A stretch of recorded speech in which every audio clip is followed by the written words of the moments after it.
Buenas noches, amigos y amigas. Muchísimas gracias a las personas, como siempre les digo, que ven primero esta televisión local.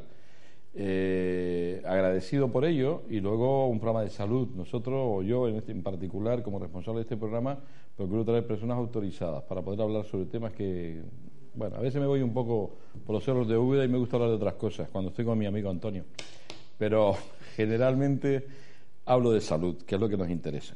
Hoy me acompaña Inmaculada Jáuregui, que es doctora en psicología. Yo la tuve ayer en Radio Las Palmas y me llamó la atención, sinceramente. Me gustó porque creo que tiene una formación importante. Y claro, entre la conversación que tuve con ella me habló de altas capacidades, de estos niños superdotados. Y como sé que Antonio García es un tema que conoce, que lo trabaja y que lo mira, pues nada más lejos de la realidad, digo, pues lo voy a juntar, vamos a hablar sobre este tema y vamos a hablar de psicología también. Vamos a pasar a saludarlo y luego vamos desarrollando todo este tema. Recuerden que en la segunda parte ustedes pueden llamar, preguntar y bueno, y sería un placer que intervinieran si quieren. Inmaculada, muy buenas. Muy buenas. Inmaculada Jáuregui. Sí, gracias Vasca. por la invitación. Sí, de San Sebastián. Sí, me decías que si a mí me gusta comer, se nota, ¿no? ¿Y a ti? Sí, pero ¿Sí? La buena comida. Sí, ¿verdad? Sí. Se come bien, Antonio, ¿por qué te ríes, Antonio? Porque conozco bien San Sebastián, sí. Y se come bien, ¿verdad, bien. por ahí? Sí. Bueno, Antonio, yo tengo aquí a una psicóloga. Ayer me llamó la atención porque creo que es una chica que está muy bien preparada, se dedica mucho a estudiar, y la psicología, yo por lo menos que la he mirado mucho y he traído a muchos psicólogos, cuando ves a una persona bien formada, pues te llama la atención, sencillamente. Porque creo que ser bueno no es fácil, ¿no, Antonio? Yo no tuve la oportunidad de escuchar a Inmaculada ayer. Hoy la vas a escuchar. ¿Vale? Y bueno, yo hoy solamente vengo de amateur, vengo de outsider, en el sentido de que soy padre de una niña con altas capacidades. Claro. Ese es el motivo por el que este tema me ocupa y me preocupa. Claro que sí. Pero simplemente soy un padre de una niña que, bueno, digamos que estos niños hacen que en casa se produzcan cambios. Sí, y ¿no? las relaciones entre los padres también son distintas, que, bueno, o por lo menos la sensación que tengo yo. Ahora Inmaculada nos dirá si es verdad o no, porque aunque yo no tengo con qué compararla, porque ella es hija única, sí, hablando con él o viendo cómo son las demás familias, observas que es un impacto importante tener una niña así, por cómo está el sistema, evidentemente. Porque yo en eso, como sabes que soy muy crítico en casi todo, Bueno, pues esto lo tengo trillado ya, desde ese punto. ya nuestros queridos amigos te van conociendo. Afortunadamente eres crítico. Yo creo que tiene que ser, porque esta sociedad se va al garete. Yo ayer, hablando contigo, tú decías algo de eso. Me decías, esta sociedad no va bien, esto no funciona. No va esto, bien. ¿qué está pasando? Y sobre todo, si quieres, en respecto a estos niños. Bueno, en principio el gran problema es que la escuela nació para estandarizar, ¿ah?, y para preparar de una determinada manera. Entonces, el problema es que todo aquello que se sale de una media, que no deja de ser, ya que estamos, mediocre, pues todo aquello que sobresale, evidentemente, digamos, está valorado, juzgado y diagnosticado desde esa perspectiva como anormal. Entonces, digamos, las altas capacidades, visto desde otra perspectiva, desde una inteligencia multifactorial y desde lo que llaman las múltiples inteligencias, pues resulta que no son anormales. Lo que sería las altas capacidades, el dilema de las altas capacidades es cómo ser normal en un medio anormal. Es decir, que eso es un poco la paradoja, ¿no? Entonces, claro, incluso cuando se les describe como hipersensibles, hipersensitivos, yo digo, ¿y no será que la sociedad es hiposensible, hiposensitiva o psicopática, por ejemplo, ¿no? Y dices, claro, es que al lado de este tipo de personas... Sí. Yo ¿no? me voy a meter un Y rollo que ya. vengan, por favor, Antonio, pero así, ¿eh? Pero mira, Igual que creo que hay un terrorismo A ver. psicopático, creo que hay un terrorismo silencioso, que es el que tú has descrito, ¿no? Sí. Estamos creando una sociedad de zombies, literalmente. Entonces, no, pero es la realidad. Ya sé que a lo mejor impacta un poco, pero a ver, es mi opinión, pero creo sinceramente que no ando muy desencaminado. Estamos creando una sociedad de zombies, de personas que son fácilmente manipulables, de personas que no protestan, de personas... Porque al fin y al cabo lo que se hace con estos niños es intentar hacerles descender, porque estos niños pueden descender. Y son niños que al final te carga su creatividad, te carga su conciencia crítica, te carga su inteligencia crítica, te carga su placer por vivir, porque estos niños, para ellos es todo como un teatro. Son niños que se ilusionan enormemente por todo y quieren disfrutar de todo y son capaces de hacer múltiples cosas. O sea, y entonces, claro, ¿qué pasa? Que el sistema, la sociedad en la que estamos viviendo es una sociedad zombies. Es una sociedad que a lo mejor algunos tienen sueños y otros tienen mucha disciplina, pero hasta ahí. Es decir, estamos creando sociedades de gente muy disciplinada, si quieres llamarlo así, pero que no tienen ningún tipo de pensamiento, no cultivan el arte del pensar, digamos, ¿no? De lo que estamos hablando quizás es de eso, ¿no? Aquí se cultiva el arte del consumir, pero vender ideas es otra cosa. Vendemos productos y que los niños consuman muchos productos, que los jóvenes consuman muchos productos. Eso por un lado, y yo voy a entrar también a nivel un poco sociológico, es un poco la violencia de lo igual, que es lo que se llama, ¿no? El filósofo Byung-Chul ya lo dice claramente, no es la violencia de lo igual. Entonces, claro, no, es una sociedad que no tolera la alteridad, en tanto que diferencia. Lo vemos a nivel de género, lo vemos a nivel de la inteligencia, las personas diferentes, ¿no? Diferentes, la pregunta sería diferentes con respecto a qué, porque realmente no son diferentes. En realidad es que los otros son demasiado igual. Entonces, depende en qué lado o desde la perspectiva en que nos situemos, es una sociedad terriblemente violenta. Sí, ¿no? y agresiva. Muy, muy violenta. Yo utilizo la palabra violencia, que es lo que domino bien.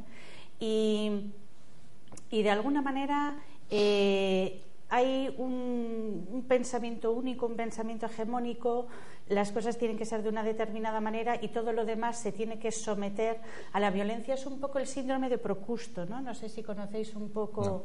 No. Pues es muy conocido, pues es una mitología griega que me gusta mucho, ¿no? Es el síndrome que se utiliza hoy en día para explicar que aquella persona que sobresale, porque se le corta, ¿no? Es un poco el mito era pues que era un señor, un rey que tenía una casa y tenía una cama o muy grande o muy pequeña, y todo aquel que le ponía en la cama, justamente si eras muy grande te ponía en la pequeña, y si eras muy pequeño te ponía en la grande, y entonces pues te hacía toda clase de tropelías para encajar. Entonces, de alguna manera, las altas capacidades, que son personas, yo no voy a decir con un exceso de sensibilidad, porque por defecto sí, pero sensibles, digamos, empáticas, muy sociables, con muchas ganas de vivir, con mucha intuición, con un pensar y un reflexionar, digamos, hay una evolución en ellas, en esas personas, totalmente que no estamos acostumbrados, y plantean retos sí y no, es decir, son, ya te digo, personas normales en un sistema anormal, porque es que el sistema es anormal. ¿Sistema anormal en España o en todos los países o en el mundo? Bueno, hay una occidentalización, ¿no? Y en ese sentido, digamos que en España, en el mundo, se tiende a unificar, ¿vale? Es el pensamiento único, es la unidimensionalidad que nos hablaría Marcuse. Entonces, digamos que es la occidentalización, por decirlo de alguna manera.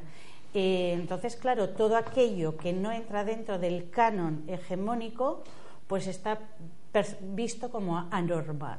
Fíjate una cosa, Antonio decía... Solo que el canon hegemónico es la mediocridad, porque ella estaba hablando de filosofía y de sabiduría, y es precisamente lo que el sistema le resulta un diminuto, lo odia, el sistema odia la sabiduría, y de hecho la filosofía, hablar de filosofía es casi un atentado, ¿no? Y la psicología se ha sacado de las humanidades. Es que es ridículo, desde luego, te pones a pensar, sí, mira, hacemos las cosas al revés. Los niños los preparan para ser capaces de recopilar datos y repetir esos datos y reproducirlos. Estos niños lo que hacen es pensar. Fíjate tú qué atentado. Fíjate tú qué atentado, ¿no? O sea, es terrorífico. Sí. Mientras los otros se preparan para obtener un diploma, realmente estos niños se están preparando para vivir. Y para saber, y para comprender. O sea, es terrorífico. Es flipante. Mira, ¿tú conoces alguna especie? Mucha violencia. Es terrible. Pero el sistema educativo es violento. Sí. No solo, es que el sistema educativo es violento, es frío, no tiene ninguna empatía, es impresionante, ¿no? Pero yo el otro día estaba pensando, bueno, pues claro, al final cuando tienes un niño de esto empiezas a pensar mucho. Te vas pensando. Y dices, vamos a ver, ¿qué bicho viviente en este planeta no cuida de sus crías para asegurar la supervivencia de la especie, ¿no? Pues si tú tienes crías de esta magnitud, ¿cómo demonios no los cuidas? Claro. Es que es absolutamente... Es que es impresentable. Ya. No, decía una cosa, Antonio, al principio lo que quería preguntarles era... si no son los padres los que realmente detectan, él decía, yo que podía estar en esa situación, nadie lo supo, ni nadie se enteró. Quiere decir que ahora mismo en montones de barrios de Seguro. Las Palmas de Gran Canaria Seguro. hay niños superdotados Sí. que además llegan al fracaso más absoluto porque parece ser que se produce la antítesis con estos niños. No es exactamente la antítesis. A Lo ver. que pasa es que los valores de este tipo de personas son profundamente humanos, profundamente empáticos y van al opuesto de lo psicopático, que es un poco lo que se promociona. ¿Qué pasa? Que si tú, digamos, tu objetivo es el bienestar del grupo, porque son inteligentes, su inteligencia no solamente es individual, sino que es grupal, ¿no? Es una inteligencia emocional grupal. Entonces, prima el interés del grupo por encima del individual. Entonces, claro, son valores tan en desuso, tan poco acordes con la sociedad y la corrupción y todo ese engranaje, que evidentemente no se valora, entonces se va como... Pues es un poco este tipo de sociedad genera una expulsión del sistema. Entonces estas personas son expulsadas porque su pensamiento crítico, pues van a criticar evidentemente el sistema, el poder, van a cuestionar, ¿vale? Pero cuestionan como eso se es cuestionan bueno, a sí ¿no? mismos. Es bueno el pensamiento crítico, por eso te digo que tienen cualidades muy positivas, muy normales, insisto en la normalidad, en un sistema muy anormal. Entonces, claro, evidentemente todo lo que es anormal, pues al exilio. Claro. Entonces tenemos el exilio antes se llamaba el cuarto mundo, ¿no? El exilio es los infratrabajos,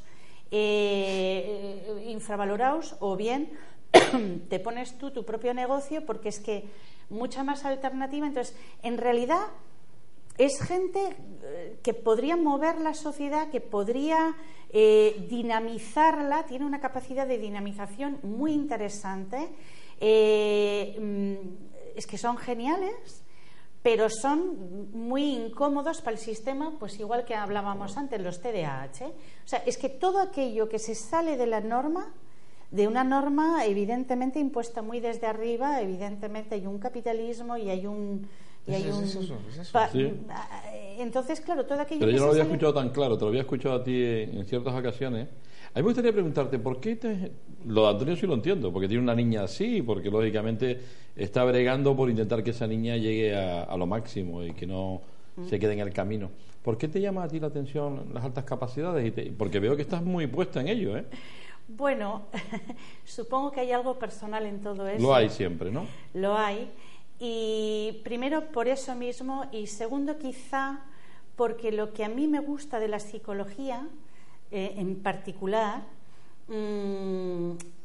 es el validar, digamos, todo aquello que la víctima de la violencia en general siempre me ha apasionado. Yo creo que cuando uno mira el currículum mío ve claramente, como me dijo un psicólogo una vez, la línea, ¿no? Y aquellas personas que son víctimas de una violencia, y estas personas lo son, ¿no? Pero te digo, me toca personalmente porque algo de ello me ha pasado personalmente, ¿no?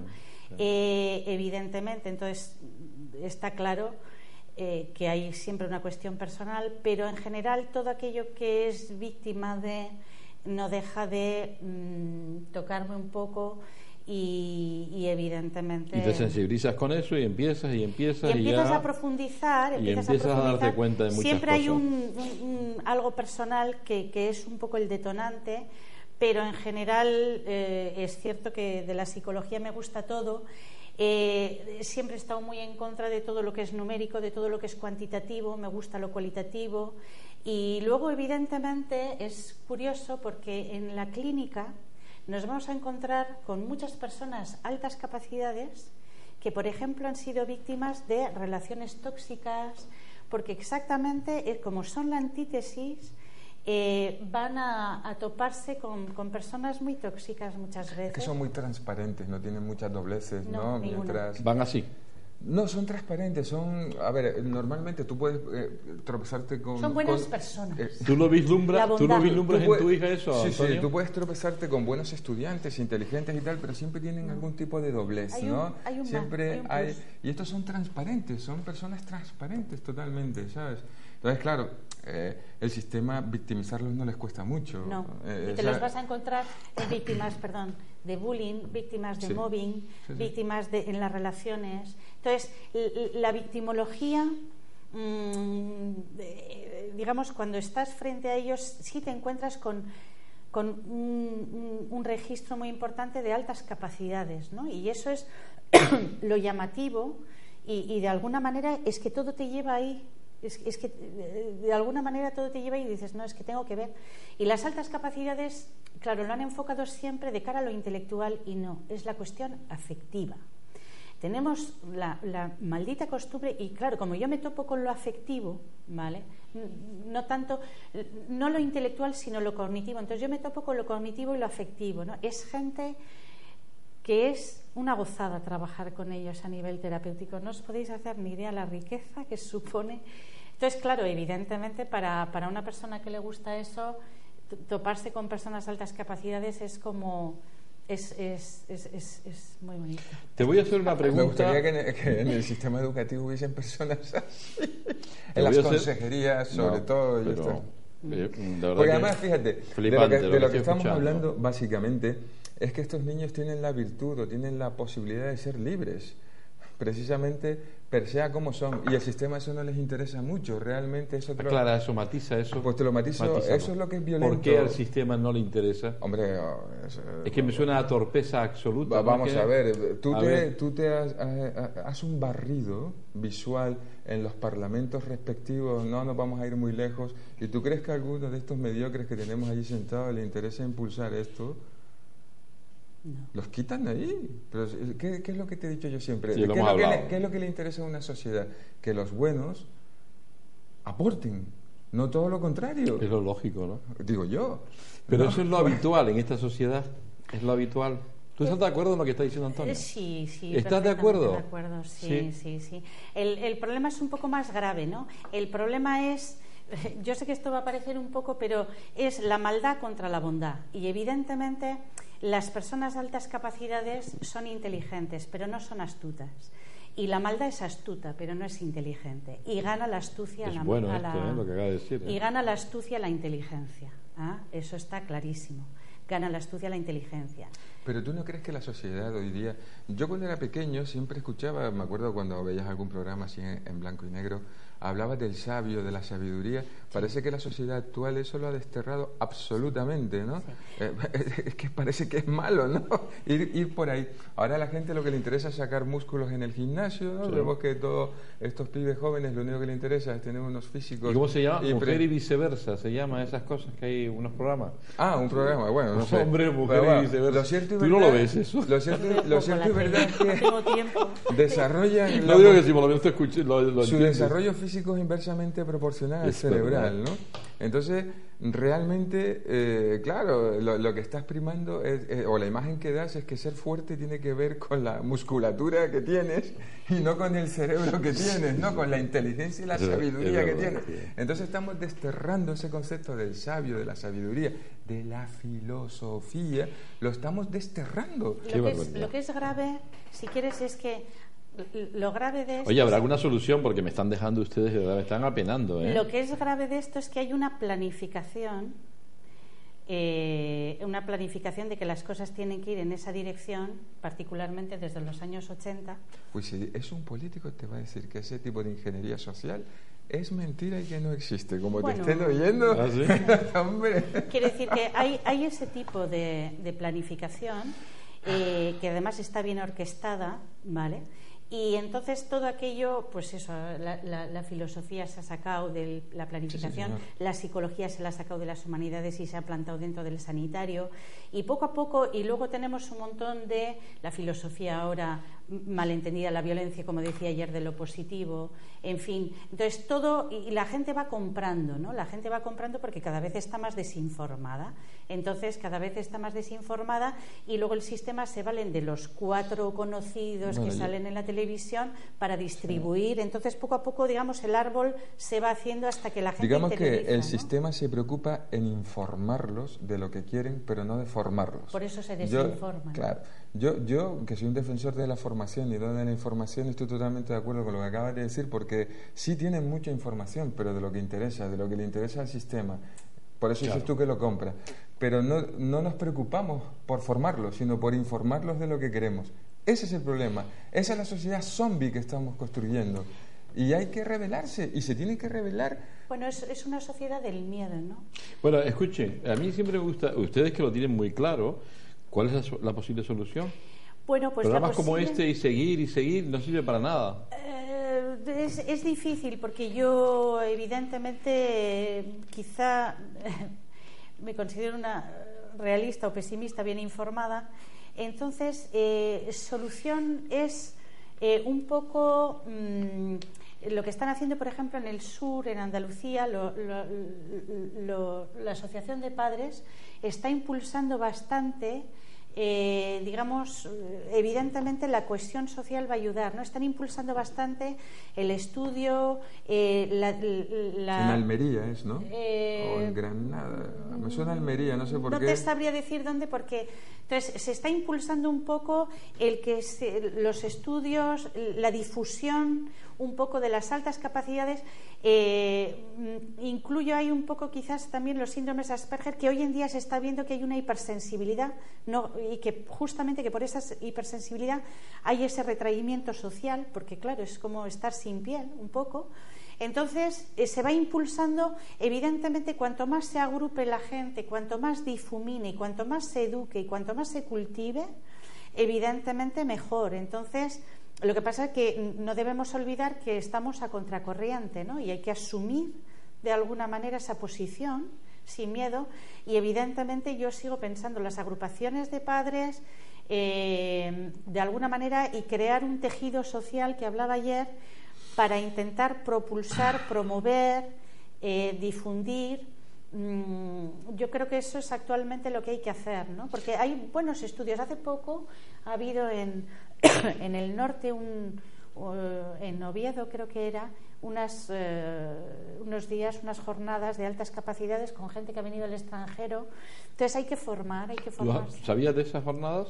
A ver, sí, porque el movimiento asociativo al que hace referencia Inmaculada es quizás la única alternativa que tenemos, que yo lo considero el fracaso de la sociedad desde mi humilde punto de vista, claro, ¿no? Pero menos mal lo que considero, porque al final el esfuerzo lo tenemos que hacer, pues fundamentalmente los padres, etcétera, peleándonos y desgastándonos contra el sistema de una manera feroz, porque nadie sabe lo que es ir a pelear. Yo porque me he movido y sabes cómo soy, porque soy un tipo tenaz y me importa poco ya y claro, y no tengo mucho miedo ya porque empiezo a ser mayor. Evidente. Pero te puedo contar una cantidad de anécdotas. Yo en el fondo no he tenido grandes problemas. Yo no he tenido que denunciar, porque muchos padres han tenido que acudir a los tribunales para que se les haga caso, etcétera, etcétera. Yo he ido a la consejería muchas veces, siempre me han atendido, he sido muy pesado, pero siempre lo he tenido que hacer en el ámbito de lo privado. Cuando digo en el ámbito privado, todos los estudios iniciales a mi hija se lo he tenido que hacer en el ámbito privado.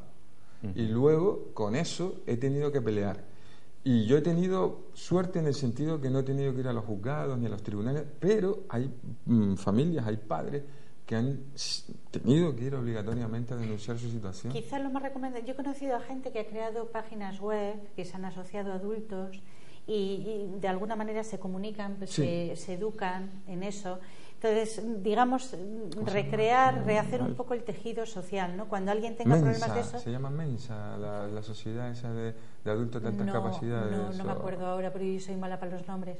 Pero en cualquier caso, aparte de la asociación, hay este tipo de personas que, han formado esa esa especie de grupo en donde se habla y de alguna manera se normaliza, en vez de patologizar, se normaliza, ¿no? Entonces, yo lo que pienso es que hay que hacer pequeñas acciones de ese estilo, un poco sobre todo para normalizar, para agruparse, ¿no? Es lo de siempre, agrupar siempre protege. Hay un gran defecto en el profesorado que no se le ha formado en esto.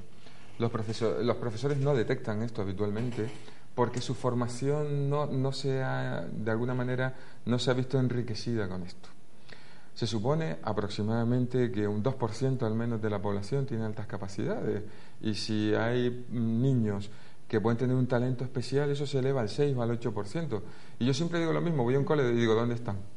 No hay ni uno. No están. ¿No están? Entonces aquí tiene que haber alguno, digo yo, ¿no?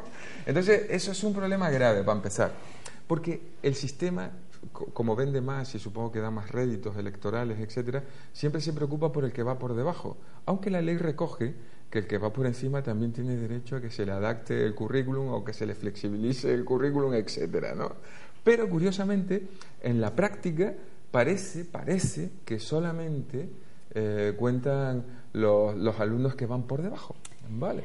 Y de hecho el currículum, desde mi humilde punto de vista, se ha minimizado para que todo el mundo pueda saltar ese larguero, y así falsificamos las cifras y decimos que todo el mundo es bueno. Todos somos iguales. Que es lo que yo siempre sostengo que es el peor de los favores que se le puede hacer a una sociedad. Pero es como está funcionando ahora, desgraciadamente. Y yo he tenido suerte, como te decía antes, con la Consejería de Educación y en mi colegio, que gracias a esto, creo, la coordinadora que está impulsando, está, vamos, enloquecida. Por la labor. Está emocionada porque ahí hay un terreno expedito. Sí. Una pregunta, Inmaculada, desde el punto de vista de como psicóloga. Entonces, ¿qué es un problema tener un niño de altas capacidades en esta sociedad? O sea, más que una ventaja aparentemente que un padre podría decir, pues que tengo una niña lista, inteligente, puede llegar a ser un Nobel, puede llegar a ser una carrera universitaria. Hace poco esa pregunta que se le hicieron a la presidenta de una asociación que quería traspasar una asociación, contestó y le armó un pollo. A ver qué me va a contestar Inmaculada. ¿Tú armaste el pollo? Bueno, pues aquí no armé ningún pollo. No tengo. Antonio es buena persona. Antonio es buena persona. No, pero desde el punto de vista de decir, ¿qué le dirías tú a un padre que te llega afligido, con problemas, que ve que esto no va, que la niña se aburre, que la niña no pone interés y que puede vislumbrar que puede tener altas capacidades en una sociedad que vemos que fracasa, que no... Yo lo que le diría en general y lo que aconsejo es primero normalizar y decirles que tienen una persona completamente normal, sí, ¿vale? Muy válida, muy capacitada, muy positiva, solo que es una persona completamente normal en un medio enfermo. Entonces tenemos que enseñarle a navegar tanto a ella como al entorno dentro de esa situación. Es decir, yo me acuerdo, tenía un supervisor muy bueno que decía, tenemos que trabajar con lo que hay, no con lo que nos gustaría, ¿no? Entonces, soy consciente, pero primero, para mí es fundamental la validación. Hay que validar las cualidades de esa persona y decir, mira, tienes un diamante, ¿vale? Y como tienes un diamante hay que valorarlo. Si aprendemos a valorarlo, ella se valorará fácilmente, esa persona, ¿vale? Y podrá caminar un poquito mejor, porque para mí lo importante es, si yo enseño a la persona a valorar y sobre todo a identificar, este es mediocre y va por mí, este no, este tal, si yo le doy ese poder, esa persona al diagnosticarlo de alguna manera, ¿vale?, ya rápidamente sitúa el problema fuera de sí misma, con lo cual ya es fantástico, ¿vale? Entonces validamos y aprendemos. Yo soy muy partidaria, lo que pasa es que yo tengo esa deformación, ya te dije ayer que estuve en Canadá, y antes de hacer el doctorado yo me fui por psicoeducación, que es lo que me fascinó. Y yo creo que hoy en día la educación tiene que caminar hacia la psicoeducación. La psicoeducación es como aplicar la psicología a la educación. Entonces, cuando tú aplicas la psicología a la educación, tienes altas capacidades, como tienes bajas capacidades, como tienes Asperger, como tienes trastornos del comportamiento, como tienes... Entonces, realmente, para mí, la educación es una psicoeducación. ¿Y qué es la psicoeducación realmente? Pues es eso, validar las capacidades, sean las que sean, ¿vale? Y darles un cauce, ¿vale?, positivo, fundamentalmente. Esto para mí es fundamental. Déjame hacerte una pregunta. No sé si he respondido. En el cole, bien. Yo siempre digo, en el cole se preocupan mucho por, digamos, el mundo físico, ¿no? En el que el niño está. Pero estos niños además también están en un mundo psíquico, que es en donde son, Y yo creo que es un poco donde tú quieres ir a parar, ¿no? Cuando ellos son capaces de saber el mundo físico y el mundo psíquico, tienen las herramientas o las habilidades para saber con quién deben, digamos, con quién. ¿Insinúas que la niña se da cuenta? Ahora sí. Estas personas tienen un Se crecimiento. dan cuenta. Sí. Saben que son diferentes, sienten y lo dicen, ellos tienen muchos problemas con sus iguales por eso. De hecho, una de las cosas que a mí siempre me impactó en la niña, en Ariadna, es que le gustaba estar siempre con gente más mayor, ¿no? Nunca con sus iguales, ¿no? Pero la verdad es que yo me la comí con papas, como se dice vulgarmente. No te enterabas. No, yo sí me percataba de eso, y alguna vez fui al cole y lo que me decían es que era muy madura, ¿no? Bueno, se utilizaba un término así, que supongo que sea un poco... Y me acuerdo hace parte, cuando te... No, pero eso... Tú sabes que yo la apunté con 19 meses, ¿no? Que era muy pequeña. Y entonces ya ella hablaba y tenía un vocabulario muy rico, como siempre hemos hablado. Como me consta. Sí. Y entonces, pues, me decían, no, es muy madura y tal, y ahí quedó todo. Yo, la verdad, fue por la muerte de mi madre, cuando la diagnosticamos. Porque ella sufrió ahí un shock grande. La pérdida. Y entonces, claro, yo me preocupé mucho y hablé con Ana Figueroa. Y Ana Figueroa, que esto fue cuando Ariadna tenía 6 años recién cumplido, me dijo, vale, sí, tiene ansiedad, todo esto, pero tu hija tiene altas capacidades, hay que hacer un estudio, tal. Porque si no, probablemente, no sé, supongo yo que no hubiera seguido esto por... Sí. Estas personas, yo me he apuntado aquí, depresión, ansiedad, miedo, ¿tienen una tendencia más a tener patologías de estas características? ¿Y por qué razón? No es, o sea, a ver, sí y no. Vamos a ver. Sí y no, muy bien. Sí, esto es decir, no tienen tendencia a tener más patologías, o no deberían de tener, si la sociedad fuese de otra manera. Exacto. Entonces, en realidad son gente que tiene una intuición y un pensamiento preverbal y ven las cosas con tal finura, ¿vale?, que son más conscientes. Pero claro, si tú te haces consciente de la porquería, ¿no?, evidentemente pues te va a hacer daño. Claro. ¿Vale? Ayer estaba viendo un programa de las Maldivas, donde la contaminación es atroz. Entonces, claro, evidentemente, si tú tienes una sensibilidad alta y ves la porquería, dices tú, qué cantidad de porquería. Pero claro, si la mayoría son tuertos o medio ciegos y dicen, porquería, ¿dónde?, tú es que ves doble. No la ven. ¿Sabes? Es decir, en general, las personas, entre comillas, tienden a proyectar, ¿no? Entonces, como no hagas o no digas lo que los demás ven de alguna manera, porque hay un miedo, ¿vale?, general, en la población en general, pues rápidamente te proyectan, ¿no? Entonces, la consecuencia de eso, ¿vale?, y la anormalidad de lo normal hace que estas personas se sientan mucho más inferiores o mucho más diferentes y empiecen la carrera de querer encajar. Sí. Y en ese querer encajar, el síndrome de Procusto, ¿vale?, es donde se fraguan, claro, las patologías que no son patologías, o sea, que para mí no son patologías. Es decir, si cuando tú normalizas algo y dices, no, mire, usted no tiene depresión, tiene... Además, las depresiones, incluso de estas personas, yo las califico, bueno, hay más de una persona, evidentemente, de depresiones existenciales. Entonces, tú ¿Qué es eso, una depresión? Pues eso es cuestionarte la vida, la muerte, el principio, el sentido. Y de edades muy pequeñas. Desde edades muy pequeñas. Ese caso... A mí me pasó. Yo he aprendido muchísimo con mi hija. ¿Te acuerdas que hemos hablado? Yo he aprendido mucho con mi hija porque a mí me pasaba de pequeño, pero como nunca me dijeron nada, ¿verdad? Porque no se estilaba nada de esto, obviamente. Yo he aprendido mucho con Ariadna de entenderme a mí mismo, gracias a la niña, ¿no? Las personas así es como las almorroides. Lo sufren en silencio. ¿En el País Vasco se dice amorrana o hemorroide? Sí, es que como estoy leyendo en varias lenguas y al final... En la cabeza tienes mucha información. Pero mira, una de las cosas que sí que le pasa a Inma, a estos niños, es que la autoestima se les baja muchísimo inicialmente. De hecho, mi hija al principio por esos conflictos, esos factores estresantes que sufría, o esos estímulos estresores que sufría, ella tenía una baja estima hasta que no se empezó a trabajar.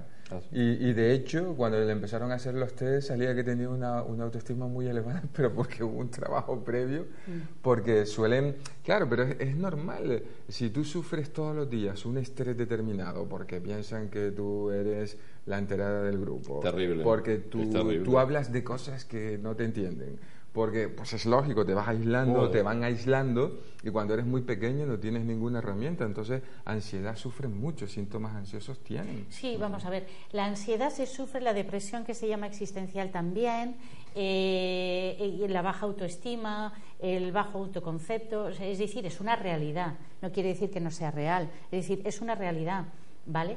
Y efectivamente cuando se trabaja con ellas se alivian mucho ¿vale? Y cambian efectivamente, o sea que eso es así y es una realidad que te topas, pero lo que quiero decir es, no es algo neurótico o no es algo intrapersonal o no es algo consustancial a la persona, ¿no?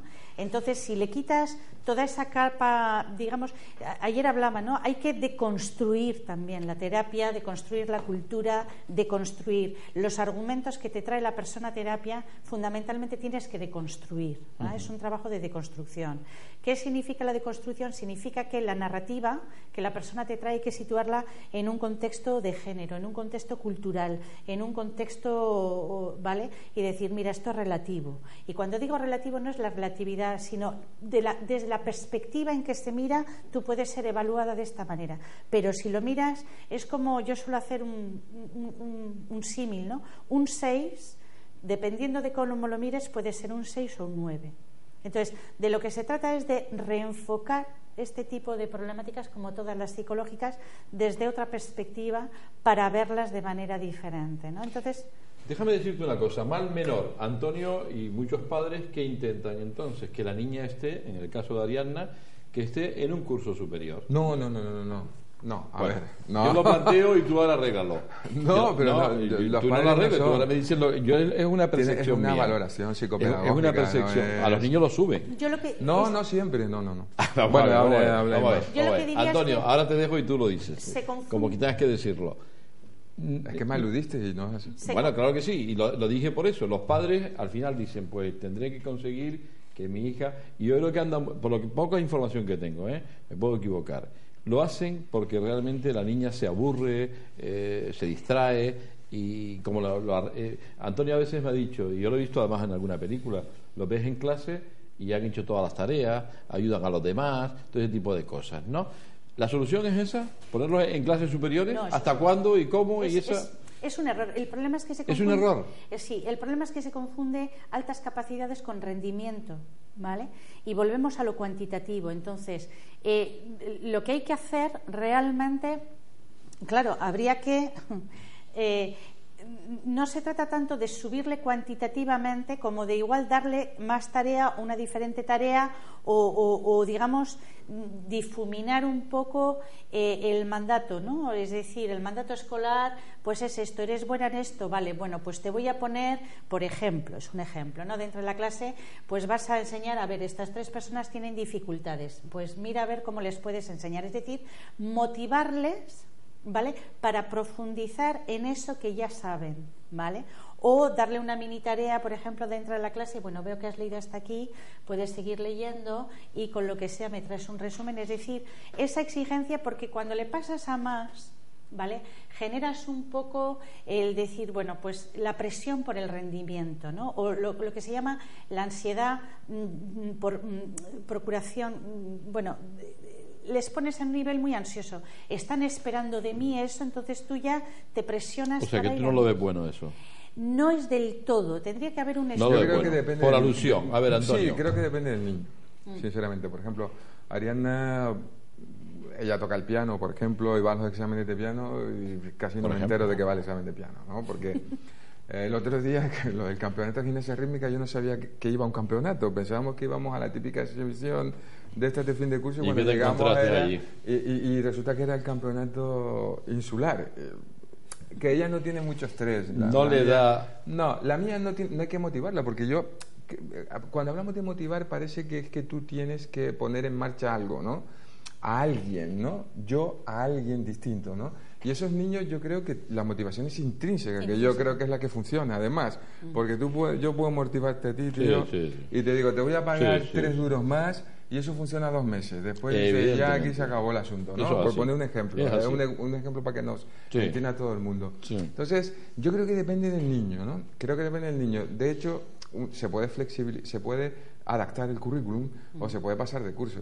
Lo que pasa es que también es cierto que para muchos centros adaptar el currículum es un problema y prefieren pasarlo de curso porque es más fácil, porque así ya está dentro del ámbito, ¿no? Pero creo que va más encaminado quizás al tema. A mí lo que más me preocupa es el aspecto emocional del asunto. Quiero decir, a mí lo del tema intelectual... Porque ahí hay un problema grave, el tema emocional. A mí el tema intelectual no me preocupa mucho. ¿El programa se puede ir de las manos? ¿Se puede ir de las manos? Sí, se puede ir perfectamente de las manos, claro que se puede ir. Bien, vamos a dejar aquí, vamos a ir a publicidad. Se han pasado 45 minutos ustedes hablando de altas capacidades. O sea, el tiempo se va volando aquí en la televisión a veces, otras veces no. Vamos a ir a publicidad. A la vuelta yo quiero terminar con este tema. Me gustaría hablar algo de psicología a otros niveles. Para eso también. De todas formas, yo te invito más veces si tú vienes. Sí, claro. Menos mal. Bueno, pues nos vamos a ir un momento a publicidad. Pero sí que voy a poner los teléfonos porque me gustaría que alguien que nos esté escuchando quiera participar o tiene algo que opinar o tiene algo que decir, pues sería un placer escucharle también. Nos vamos a un momento a publicidad. Volvemos enseguida.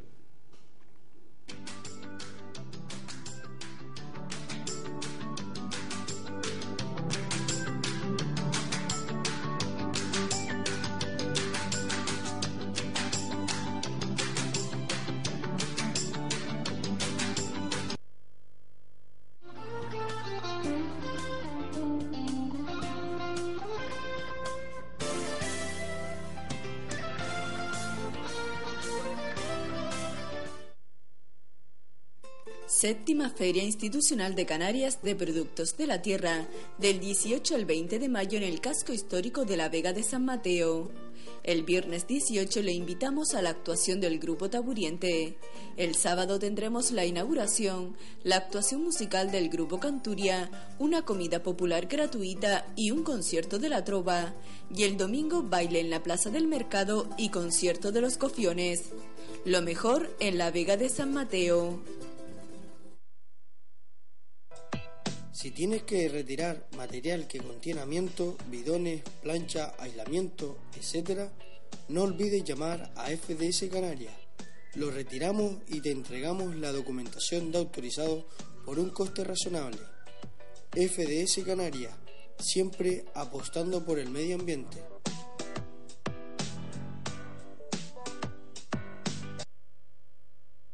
Posiblemente el mejor tratamiento contra la artrosis, Carticuren Plus, un tratamiento muy eficaz en la artrosis. Carticuren Plus, un sobre al día, durante 3 meses, te mejora el dolor articular y te facilita un feliz movimiento. De venta en farmacia, Carticuren Plus. Porque hemos creado. El artista internacional José Vélez trae al Auditorio Alfredo Kraus de Las Palmas los días 9 y 10 de junio a las 9 de la noche su concierto 40 años y seguimos. Compra tus entradas en las páginas web del auditorio y en MG Tickets.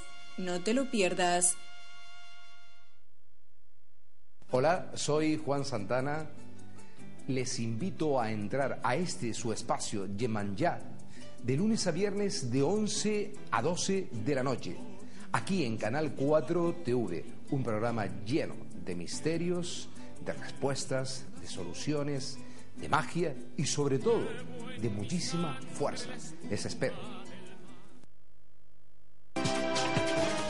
Si buscas toda la actualidad política de Canarias y toda la información sobre los eventos sociales, culturales o deportivos de la sociedad canaria, la encontrarás en los informativos de Canal 4 Televisión.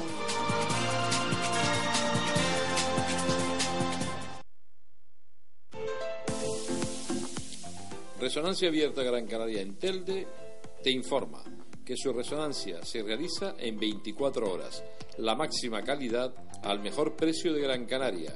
180 euros. Llama y pide cita al teléfono que aparece en pantalla.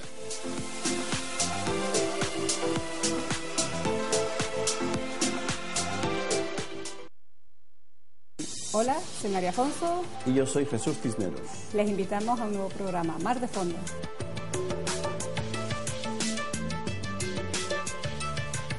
Donde hablaremos de las particularidades del mar Canario. Como las arenas de nuestras playas. La contaminación, cómo le afecta a nuestras costas. Tiburones. Y finalmente hablaremos de muchos temas sobre microorganismos, plancton y otras cosas interesantísimas de nuestro mar. Todos los martes a las 6 de la tarde en Canal 4TV, Mar de Fondo. No se lo pierdan.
Bueno, pues seguimos en directo con todos ustedes en este programa de salud. Hoy estamos hablando de altas capacidades. La segunda parte yo le voy a dar un giro hacia la psicología general, porque bueno, tenemos a Inmaculada Jáuregui, que hay mucha patología que tiene que ver con los trastornos mentales y cuando me hablaron de Inmaculada me dijeron que era una mujer con mucha formación y voy a parafrasear a Antonio, ¿no? Cuando encuentro gente con formación, a mí me encanta. Yo, de las cosas que he escuchado aquí, hasta me escandalizo. Porque, claro, si resulta que tenemos niños que tienen altas capacidades y que podían cambiar este mundo y que pueden ver cosas y no la mediocridad que solemos tener y que rigen este país o otras cosas, pues mal no va a ir. Esto no va a cambiar nunca, va a ser igual. Pues mire, yo creo que este programa tiene que servir para lo mejor que algunos de nosotros, o muchos, reflexionen y pensemos sobre esto. Por lo menos pensar. Entonces, bueno, pues creo que es importante que toquemos esos temas y además yo estoy encantado de hacerlo muchas veces. Y me dice Inmaculada que viene, que no tiene problema, y Antonio seguro, porque es un buen amigo, pues yo de estas cosas voy a seguir hablando. Le voy a pedir a mi compañero que ponga el teléfono del plató, porque ustedes pueden intervenir. Mira, ahí está el número. Usted quiere llamar y dar su opinión, encantado. Una de las cosas con las que ustedes estaban hablando ahora y me llamó la atención, o sea, ¿podemos perder todos estos talentos entonces? ¿Todas estas personas se van a perder mayoritariamente? Sí. Y da igual. Por lo que veo, da igual. Hombre, yo la esperanza que tengo, porque lo he visto, es que la propia ansia por vivir de este tipo de personas, bien apoyada por un entorno familiar, hace que quizá el exilio al extranjero sea quizás una buena solución. Es decir, Antonio me ha hablado de ese tema. Qué casualidad. Antonio me iba a decir, si me tengo que ir por mi hija de aquí, me iré, no hay ningún problema. Yo he conocido familias que lo han hecho. ¿Que lo han hecho? Con los hijos, sí, por los hijos, sí. Y les he ayudado en ese proceso, ¿vale?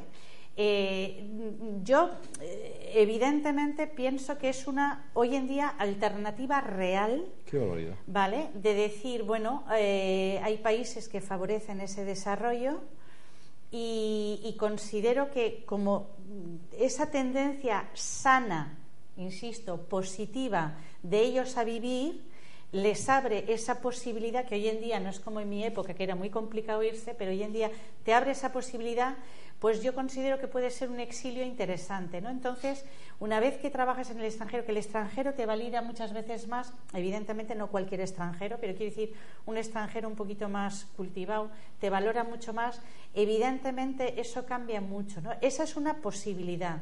Y luego ya, pues, oye, si quieres volver a tu país o no, pero ya vuelves de otra manera, digamos, con otra experiencia de vida, quizá como más dispuesta a encajar realmente donde estamos. Pienso que ese exilio, ¿vale? Yo me acuerdo que en la época yo decía, y ya hablé de un exilio psicológico. Había un exilio político, un exilio económico, y yo hablo de un exilio, por ejemplo, psicológico, ¿no? ¿Qué pasa cuando tú quieres estudiar, pues, lo que sea, ¿no? Y dices, pues es que aquí España es un país, y ha sido, sobre todo, por ejemplo, en psicología, muy en pañales, por no decir aborto a veces, ¿no? Y dices, bueno, pues si no queda más remedio de irse, ¿no? Pero considero que ese autoexilio puede ser bastante una salida, desde luego, que me parece interesante a explorar, ¿no? De hecho, yo animo a mucha gente a que se salga, ¿no? O sea, Antonio, me decías ahora fuera de antena, me decías, yo te preguntaba, bueno, esto de que en definitiva, me decía, yo lo que quiero es que mi hija sea feliz. ¿Qué pasa? ¿Que tiene comprometido su felicidad entonces?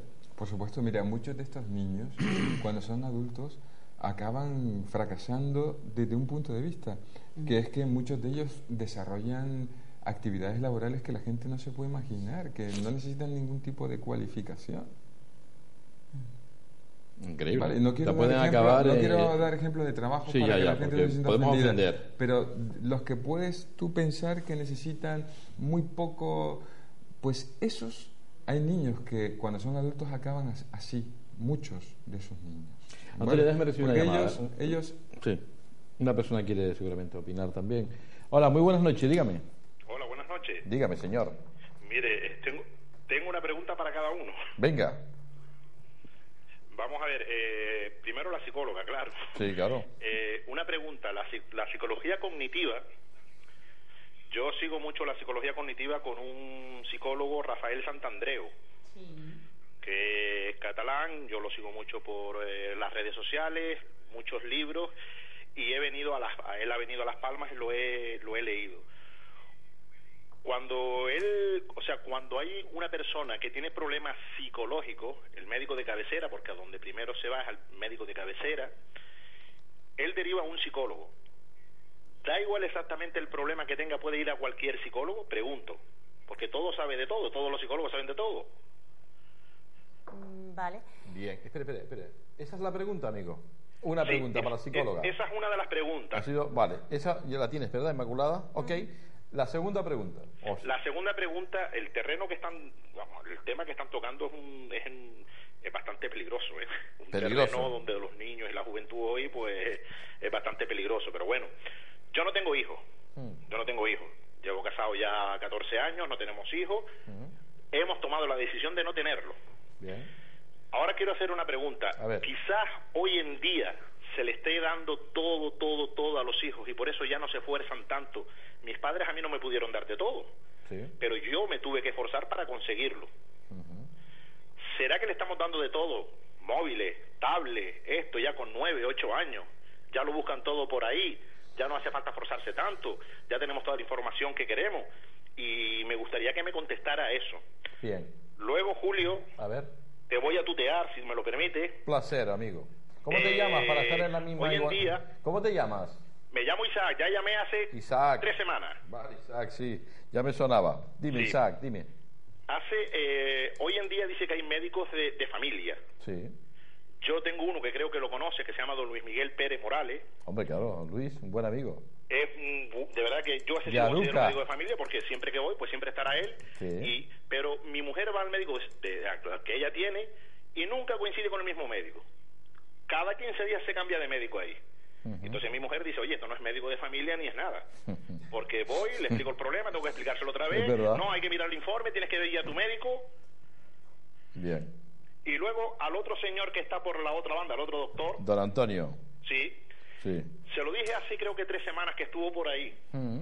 Oye, da mucha confianza que mis padres estén, pues, médicos como usted, porque me da una confianza terrible. Ya se lo dije la última vez. A veces vale más el cariño y la forma de tratar al paciente que los mismos medicamentos que nos dan.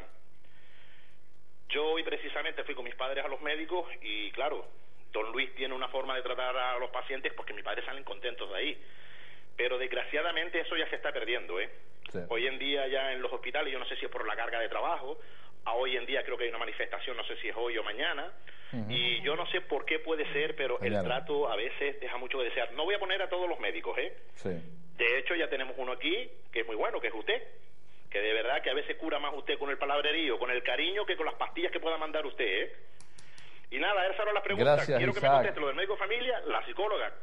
Si ella cree en la psicología cognitiva y lo de Rafael Santandreu, y ahí le dejo todas las preguntas. Gracias, mi niño. Un saludo. Venga, Julio, gracias, buenas noches.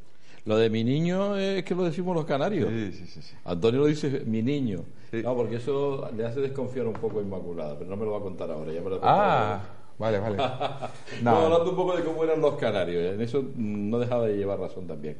Bueno, Inmaculada, la primera pregunta. Bueno, lo que él ha dicho, si los problemas, digamos, los puede solucionar cualquier psicólogo, y porque sabemos de todo, o se supone. Yo lo que dije ayer un poco es, lo que cura realmente es la relación, que es lo que es terapéutico, ¿no? Que es como una especie de matrimonio. Entonces hay que buscar ese clic, ¿vale?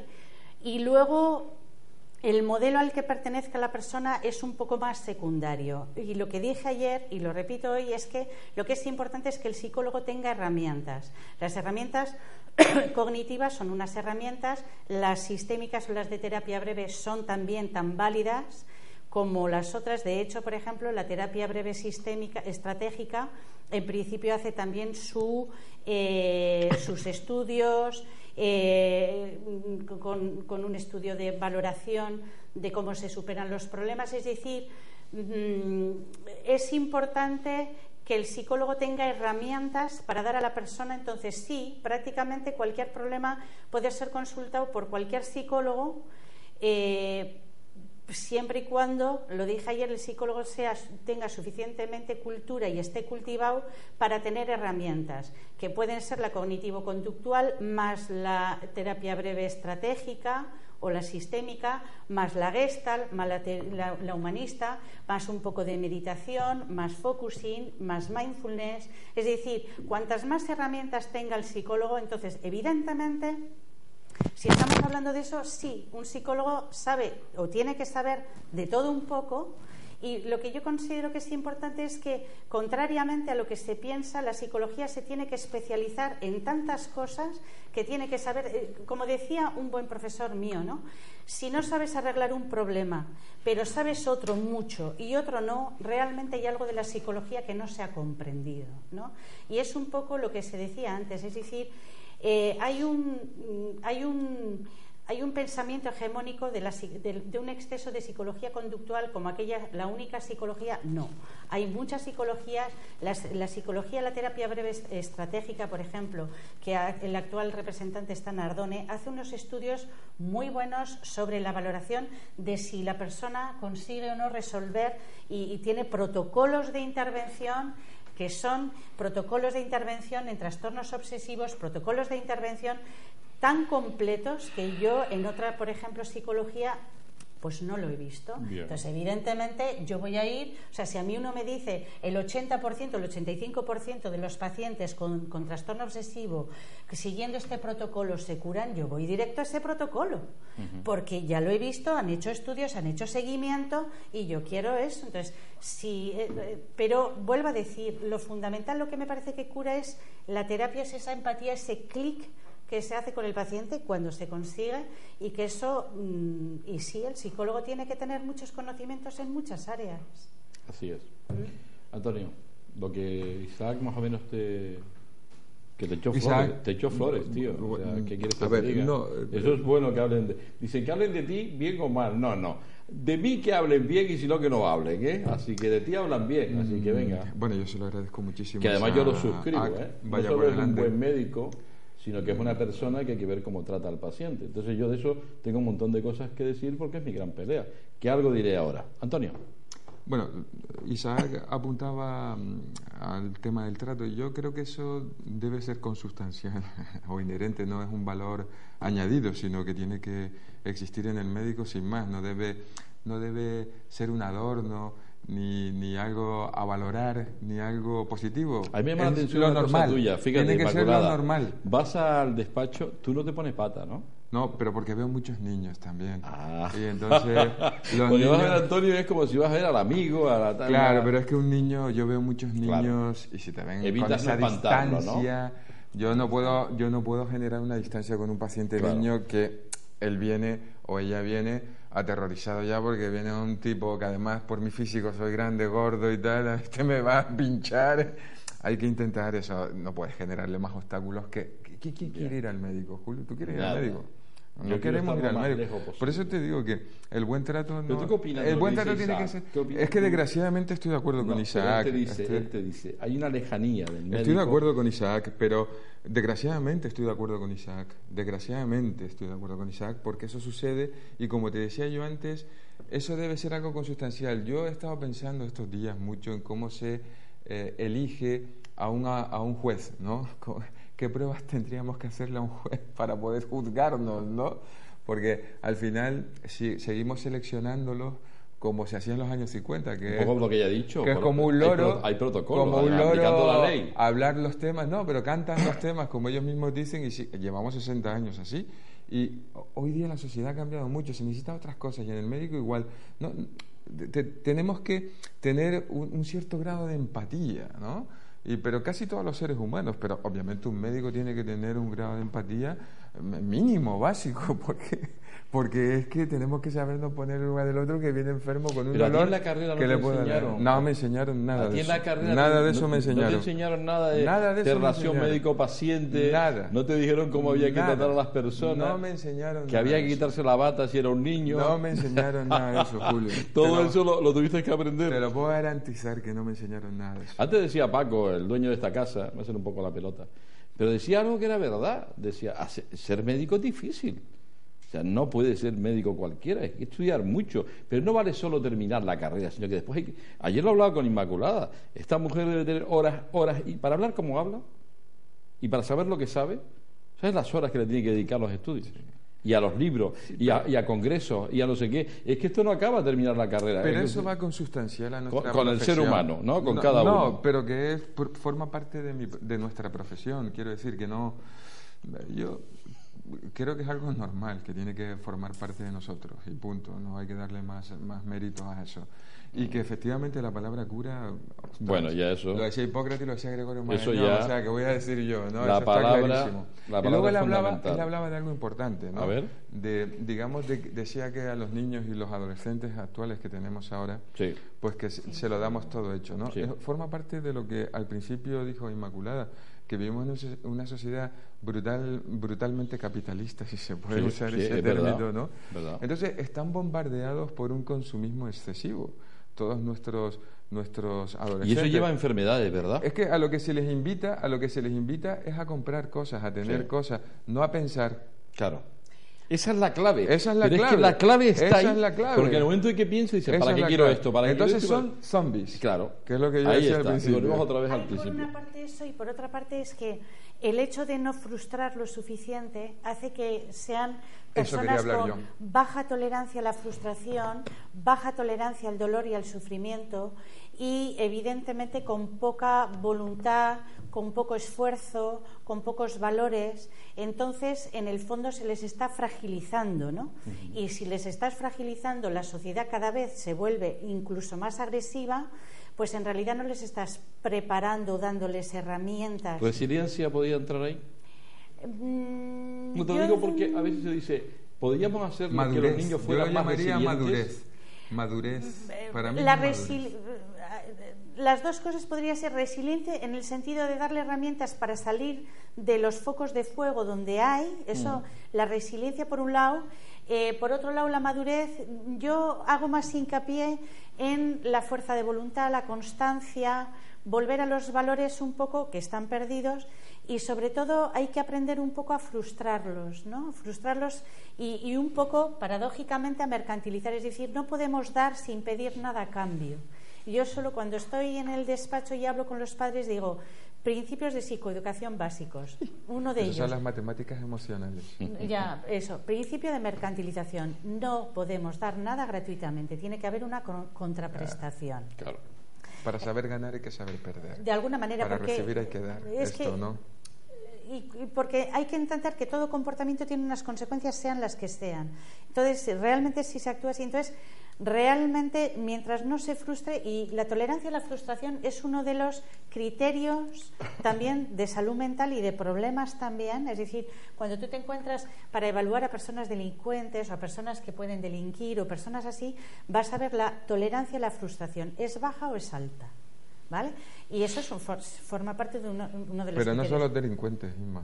No, ya. Pero quiero decir que, por decirte que es una variable fundamental en el desarrollo humano, ¿no? En el desarrollo humano. Pero para predecir ciertos comportamientos, esa variable es tan fundamental. Entonces, fíjate, si tú estás diciendo que yo no te desarrollo y no te ayudo a la tolerancia a la frustración, los estás ya predisponiendo a. Y no olvidemos que la delincuencia, por decirlo de alguna manera, no es más que una depresión heteroagresiva, es decir, volcada hacia hacer daño a los demás, pero depresión a fin de cuentas. Entonces, claro, pues es evidente que los estamos predisponiendo a un problema de salud mental que, por cierto, eso que tienen ventaja los altas capacidades, porque ellos por lo menos ese pujar hacia lo positivo. Eso es lo que quería hablar yo. Ese pujar hacia lo positivo. Pues, Antonio. De alguna manera. Sí, vamos a ver. Yo creo que educamos a las personas para conseguir el éxito. Vale, y eso es un error desde mi humilde punto de vista. Exacto, es un fracaso. A ver, sí. Yo cuando fui a clase ese día me dijeron eso. O sea, eso es un error. Ustedes me están volviendo loco. No, vamos a ver. Estamos deconstruyendo.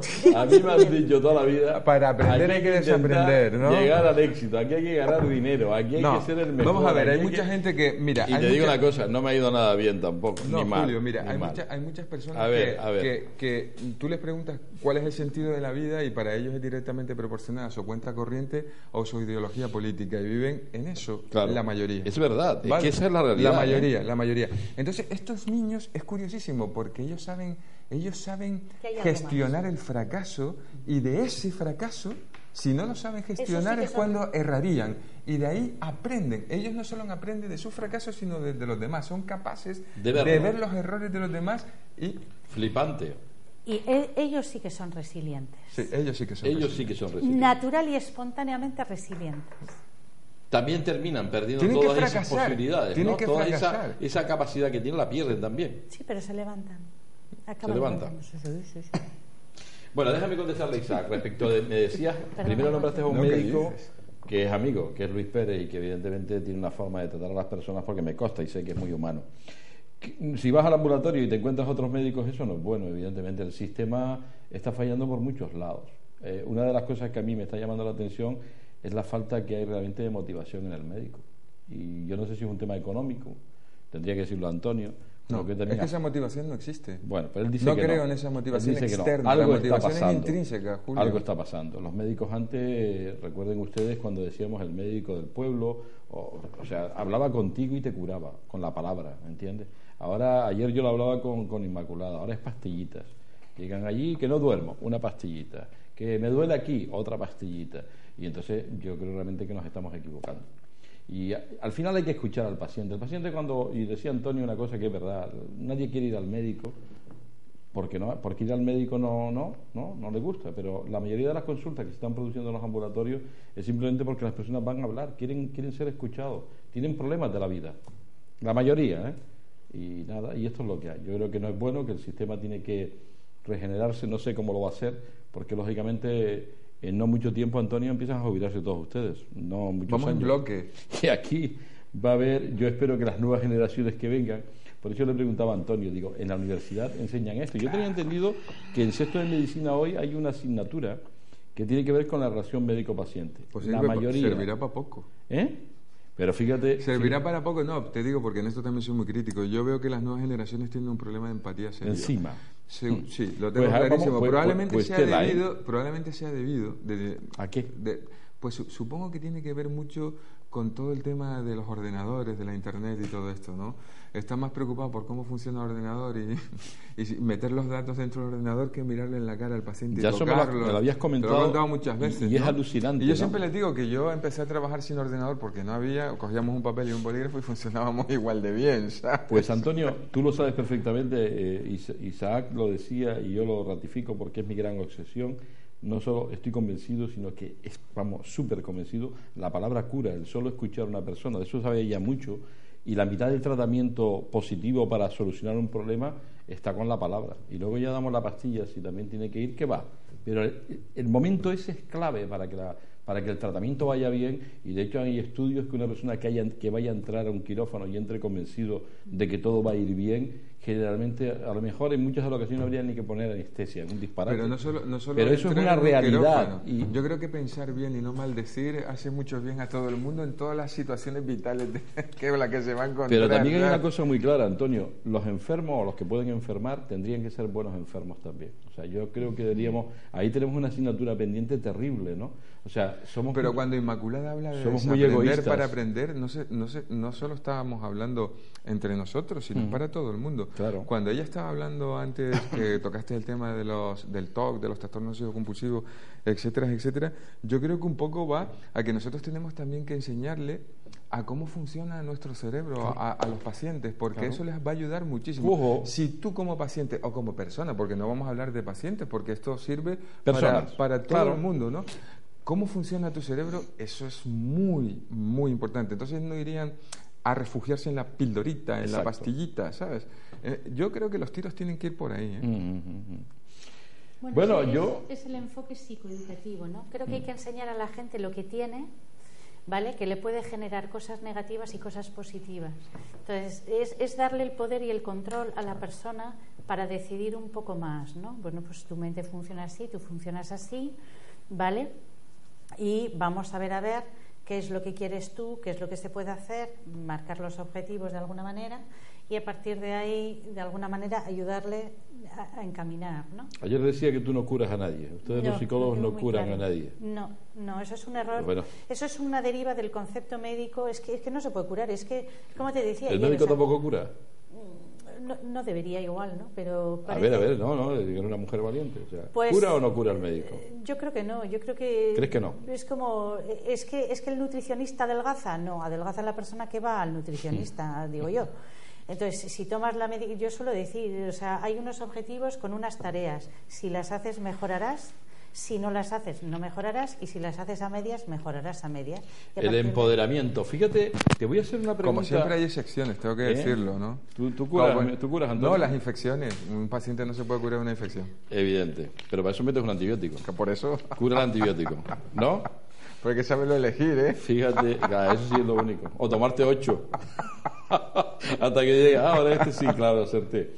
Bueno, hay una cosa que te quiero preguntar, que no me quiero salir fuera, pero yo estoy muy preocupado. Hemos estado hablando de cómo esta sociedad funciona, pero existen muchas personas que quieren sacar pingües beneficios de forma rápida, y bueno, Internet es una forma de ella, o pastillas que no sirven para nada y te las venden, o señores que estudian un mes o 2 meses, hacen un curso de un fin de semana y se atreven a abrir una consulta. A mí es que me parece tan peligroso eso, y estoy hablando no de todos, pero yo, como lo pienso, lo digo. Se llaman ahora, hay muchos que se llaman coaching, se llaman coaching. Yo no voy a meter a todos los coaching en el mismo tarro, ¿verdad? Pero yo sí sé de algunos y sé de cursos que se han hecho por ahí que habría que llevar a la Guardia Civil. Bueno, porque son 3 fines de semana, ¿vale? Y salen aquellos convencidos de que pueden ya tratar a personas. Dice que no tratan la parte psicológica, tratan todo. Te solucionan todo y hacen todo. A mí me parece muy preocupante. Y la gente que quiere las cosas fáciles y rápidas, dice, pues me meto en este curso y abro una consulta y me pongo a tratar enfermos. ¿Tú cómo ves esto?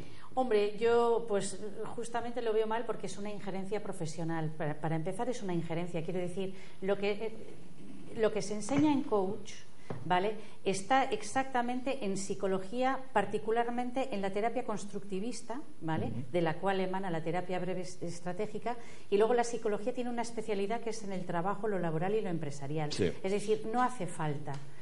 ¿Qué pasa? Y aquí volvemos un poco a los valores psicopáticos, muchas veces empresariales. Primero, en general, la psicología, hay un sesgo de género, ¿no? Acuden más mujeres que hombres. ¿Y los hombres a dónde van? Al coach. Sí, van los hombres al coach. Sí. ¿Tú no has ido, Antonio? No. Pues es una pena. Pero no te lo planteas. Te pierdes.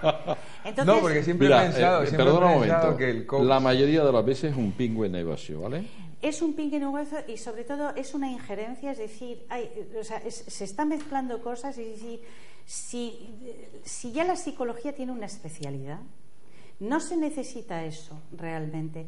Si lo que enseñan en coach es la terapia breve, constructivista. PNL se llama también.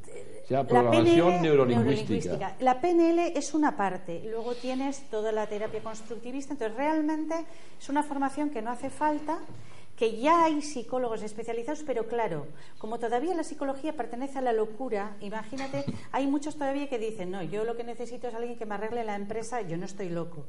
Y luego volvemos un poco a lo mismo, es decir... Pero Inmaculada, es que puede ser hasta grave, porque pueden llegar con personas con patologías, una esquizofrenia, por ejemplo, incipiente. Yo he tenido a personas que han llevado... Y esas personas pueden terminar disparatadas. Porque las llevan a una realidad, al disparate más absoluto, porque hacen desde, unas situaciones que tú dices, ¿cómo es posible que personas que no tengan formación pueden hacer ese tipo de cosas que es grave? Pero graves. ¿Cómo es posible? Y dan un título después. Sí, dan un título y cuesta años y cuesta una pasta. Porque hay gente que estudia 2 y 3 años de formación, de prácticas, y luego además es que las escuelas más o menos formales es el mismo formato que la psicología, ¿no? Te supervisan incluso hay psicólogos y psicólogas que se han sumado a ese carro. La psicología no ha dicho nada y eso pues es como una moda. Hombre, evidentemente es grave, porque además te dicen en un principio, cuando tú los confrontas, te dicen que primero es aplicado a la empresa. Yo conozco a gente que no aplica eso a la empresa. Es decir, que hay una injerencia profesional, porque es un paraprofesional, pero volvemos a lo mismo. También es algo que interesa a cierta parte del sistema, de decir, bueno, las empresas no estamos locas, los empresarios tampoco, y de alguna manera no vamos a ir a un psicólogo. Y luego está el miedo, que eso sí lo he oído, de muchas personas que van al coach y dicen, no, yo lo que no quiero es que me evalúen, no quiero que alguien me conozca o que me penetre, o que me pueda diagnosticar o que me pueda decir, mira, esto es un problema narcisista, vete a curarlo a quien sabe. A quien sabes. Entonces, hay toda una serie de juegos, de lo cual se ha aprovechado cierta parte del sistema, pero desde luego es una injerencia tan grave como que habría que denunciarla y que habría que decir claramente que lo que se enseña en coach, en psicología, está y de sobra. Es decir, el psicólogo está especializado, aquel que se especializa en trabajo perfectamente puede hacer coach y está preparado. Pero perdona, cosa Inmaculada, vamos a ver. ¿Tú qué vislumbres? Que no es coach, pero las personas que van a ese tipo de cursos sí. van porque quieren un título para después, luego hacerlos ellos. Entonces, la gran mayoría. Claro, porque... Que es lo que me parece grave. Es que hay... Porque si se quedaran en sí, dice, bueno, yo recibo el curso para mi beneficio de mi empresa o para resolver la patología que yo pueda tener mental o mi inseguridad. Pero no. Lo que hacen es coger un título de 3 fines de semana para luego montar una consulta. Sí. Y dedicarse a tratar a personas. ¿Con qué formación? Porque las cuestiones de salud, lo que se ha dado cuenta muchísima gente que tiene relativa poca salida. Por ejemplo, hay algo que llama la atención. Mucha gente de esa gente que hace esas formaciones, casualidad, es gente economista, ingenieros, abogados, que se han quedado sin empleo y que han buscado ahí la salida del reciclaje, una salida son conferenciantes fácil, a nivel son mundial, conferenciantes y se paga un dinero. Verdad, Se paga un dinero que un psicólogo no lo gana, además. Es se paga un dinero que además...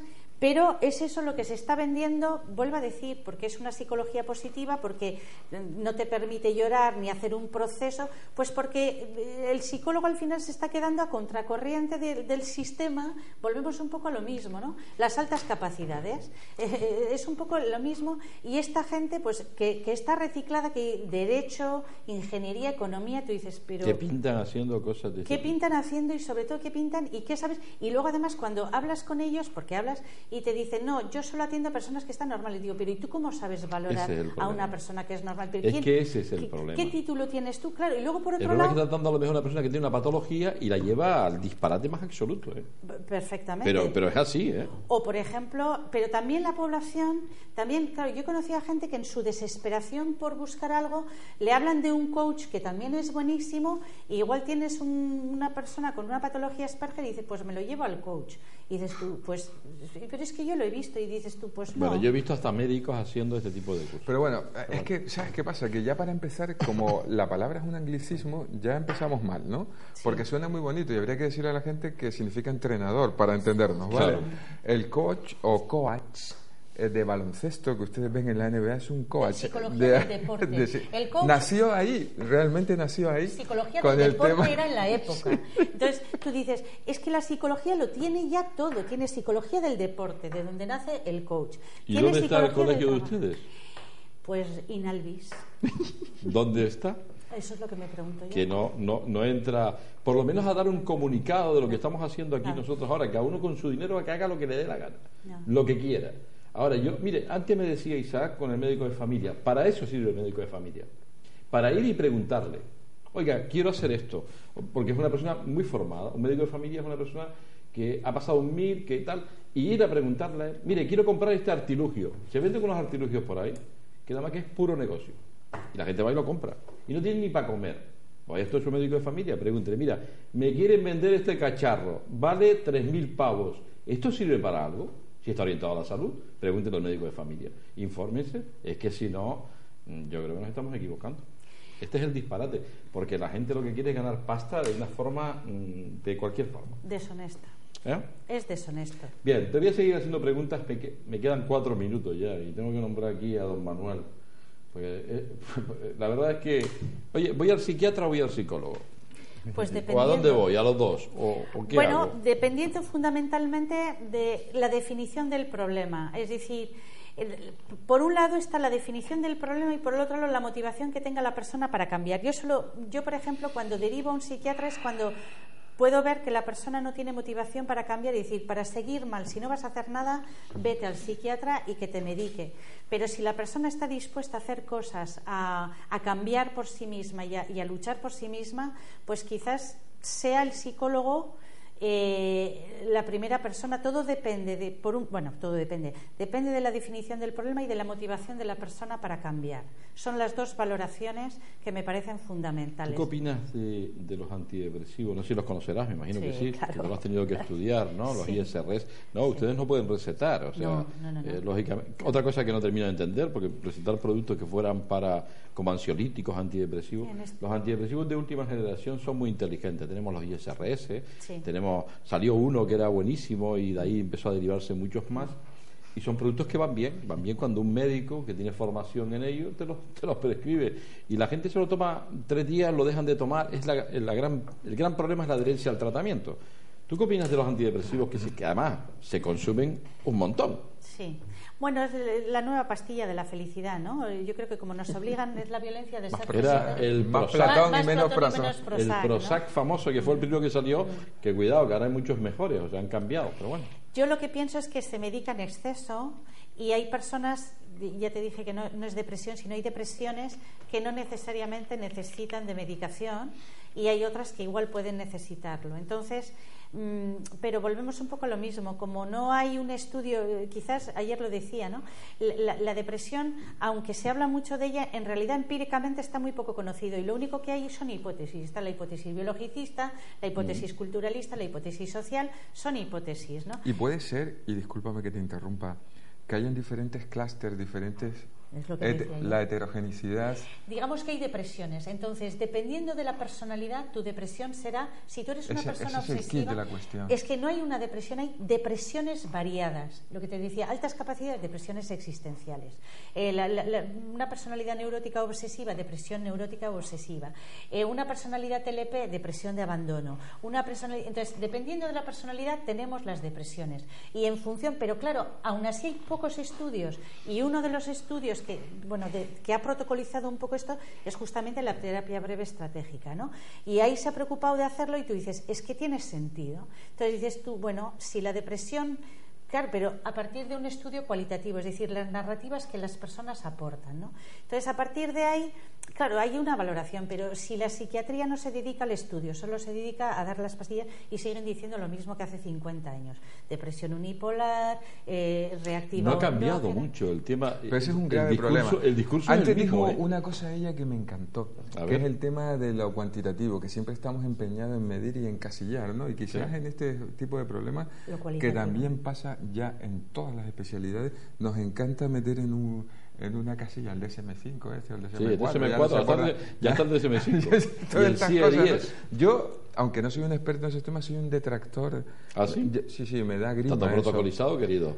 Ese es el problema. Yo quito uno de las O's y las cambio por U's a veces. ¿Ah, sí? En lo de los protocolos. Ya te puedes imaginar que O cambio.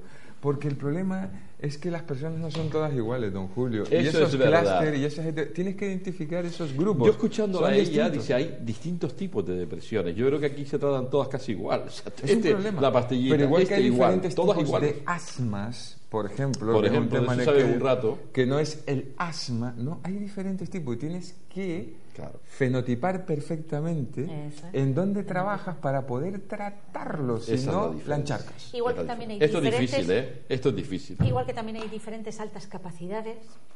Es decir, es que hay tantas diferencias que yo te diría que lo normal es la diferencia y lo normal es la estandarización. Bien, nos tenemos que marchar. Y antes... Oiga, déjenme que le haga un poco de publicidad porque dice que se come francamente bien. Yo que suelo decir casi siempre la verdad o siempre la verdad, no he ido nunca, pero voy a ir porque es de un buen amigo, así que me voy a acercar por ahí a comer y la semana que viene les diré realmente si esto, porque me han dicho que se come muy bien. Es la Tasca de Don Manuel, en la calle Canaleja 80, así que aquellas personas que quieran comer bien y barato deben de acercarse aquí a un picoteo, ¿vale? Ya digo, yo no he ido, pero voy a ir porque sí que me gusta probar los sitios. Invitaré aquí a Antonio Inmaculada a tomar un pincho. Ha sido un placer. Gracias. Yo, Antonio... Estoy muy contento, sí. ¿Sí o no? Muy contento. Te lo dije. Digo, Inmaculada es lista y sabe. Y eso es muy importante. Antonio valora mucho eso y yo más todavía, ya que estamos aprendiendo todos los días. Así que me gustaría que fueras una de las psicólogas del programa y que pudieras venir más veces. Sí, sí. Te daríamos a conocer a muchas personas, porque si encima puedes ayudar a las personas en su travesía o su proceso. Si quieres decir algo. Pues que agradezco mucho que me hayáis invitado. Estoy encantada de poder hablar y poder ayudar, sabiendo que una tiene la limitación por la personalidad, de que con personas conectará más y con personas conectará menos. Pero bueno, agradezco la oportunidad. Bien, así que seguiremos en contacto y seguiremos pues contando aquí contigo y ha sido un placer porque yo he aprendido hoy muchísimas cosas. Antonio, de ti que te digo que gracias a ti, pues bueno, muchas gracias a ti, sigo Julio. Creciendo y que este señor es alergólogo, yo ya lo conocen, ¿verdad? Para mí el mejor alergólogo a nivel nacional, porque sé de lo que digo, sabe un montón. Pero no solo de alergología, sino que es un hombre que estudia mucho. Entonces, claro, aquí no hay casualidades. Eso que somos amigos. Tienes que decir que somos amigos. Aparte de eso, no, pero en serio, ya te van conociendo porque yo siempre tiro de él. Yo cada vez que puedo tiro de él porque sabe mucho de medicina y además es una buena persona. Es verdad, en serio. Nos vamos, un placer hacer este programa aquí con ustedes, sin complejos además. Y si ustedes quieren, la semana que viene, otra vez por aquí. Adiós. Buenas noches.